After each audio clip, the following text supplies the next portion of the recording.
Penuntun Saat Teduh Sinode Gereja Kristen Jakarta, Jumat 9 Juli 2021. Dipenuhi Roh Kudus untuk bersaksi. Kisah Para Rasul pasal 8 ayat yang ke-26 sampai 40. Sida-sida dari tanah Etiopia. Kemudian berkatalah seorang malaikat Tuhan kepada Filipus, katanya, "Bangunlah dan berangkatlah ke sebelah selatan menurut jalan yang turun dari Yerusalem ke Gaza. Jalan itu jalan yang sunyi." Lalu berangkatlah Filipus, adalah seorang Etiopia, seorang sida-sida, pembesar dan kepala perbendaraan Sri Kandake, ratu negeri Etiopia yang pergi ke Yerusalem untuk beribadah. Sekarang orang itu sedang dalam perjalanan pulang dan duduk dalam keretanya sambil membaca kitab Nabi Yesaya. Lalu kata Roh kepada Filipus, "Pergilah ke situ dan dekatilah kereta itu." Filipus segera ke situ dan mendengar sida-sida itu sedang membaca kitab Nabi Yesaya. Kata Filipus, "Mengertikah Tuan apa yang Tuan baca itu?" Jawabnya, "Bagaimanakah aku dapat mengerti kalau tidak ada yang membimbing aku?" Lalu ia meminta Filipus naik dan duduk di sampingnya. Nas yang dibacanya itu berbunyi seperti berikut. "Seperti seekor domba ia dibawa ke pembantaian, dan seperti anak domba yang keluh di depan orang yang menggunting bulunya, demikianlah ia tidak membuka mulutnya. Dalam kehinaannya berlangsunglah hukumannya.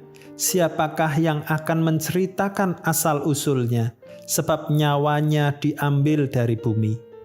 Maka kata sida-sida itu kepada Filipus, "Aku bertanya kepadamu, tentang siapakah Nabi berkata demikian, tentang dirinya sendiri atau tentang orang lain?" Maka mulailah Filipus berbicara dan bertolak dari nas itu ia memberitakan Injil Yesus kepadanya. Mereka melanjutkan perjalanan mereka dan tiba di suatu tempat yang ada air. Lalu kata sida-sida itu, "Lihat, di situ ada air. Apakah halangannya jika aku dibaptis?" Saud Filipus, "Jika Tuhan percaya dengan segenap hati, boleh." Jawabnya, "Aku percaya bahwa Yesus Kristus adalah Anak Allah." Lalu orang Etiopia itu menyuruh menghentikan kereta itu dan keduanya turun ke dalam air, baik Filipus maupun sida-sida itu, dan Filipus membaptis dia. Dan setelah mereka keluar dari air, Roh Tuhan tiba-tiba melarikan Filipus dan sida-sida itu tidak melihatnya lagi. Ia meneruskan perjalanannya dengan sukacita, tetapi ternyata Filipus ada di Asdod. Ia berjalan melalui daerah itu dan memberitakan Injil di semua kota sampai ia tiba di Kaisarea. Apa artinya dipenuhi oleh Roh Kudus? Hidup yang memiliki kapasitas kuasa rohani untuk mengalami, melakukan dan memberitakan kebenaran firman Tuhan sehingga Allah dimuliakan di dalam hidupnya. Demikian halnya dengan Filipus. Dia seorang awam, seorang diaken, dia bukan dari kalangan 12 rasul. Namun dia dipenuhi oleh Roh Kudus. Dia memperoleh kuasa untuk mengalami, menaati Kristus dan kebenaran firman-Nya. Bahkan dia siap untuk memberitakan Injil. Dalam nas hari ini, malaikat Tuhan memerintahkan Filipus turun dari Yerusalem ke Gaza menuju ke jalan yang sunyi. Di jalan itu terdapat sida-sida Etiopia yang sedang menuju Yerusalem. Ketika sida-sida yang lewat itu sedang membaca kitab Yesaya, Filipus bertanya, apakah ia mengerti apa yang dibaca olehnya? Sida-sida itu menjawab bahwa ia tidak mengerti apa yang dibaca olehnya.